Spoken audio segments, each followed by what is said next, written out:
গাড়িতে ওদেরকে একটা কবিতা বলে শোনাবো। প্রশ্ন, কবিগুরু রবীন্দ্রনাথ ঠাকুর। মা গো আমায় ছুটি দিতে বল, সকাল থেকে পড়েছি যে মেলা। এখন আমি তোমার ঘরে বসে করব শুধু পড়া খেলা। তুমি বলছো দুপুর এখন যাবে, না হয় যেন সত্যি হলো তাই। একদিনও কি দুপুরবেলা হলে বিকেল হলো মনে করতে নাই? আমি তো বেশ ভাবতে পারি মনে, সূর্য ডুবে গেছে মাঠের শেষে। কাকটি বুড়ি চুপড়ি ভরে নিয়ে শাক তুলছে পুকুর ধারে এসে।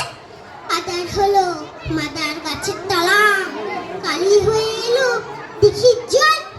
হাটের থেকে সবাই এলো ফিরে, মাঠের থেকে এলো চাষির দল।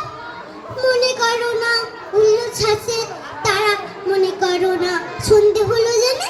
রাত্রেবেলা দুপুর যদি হয়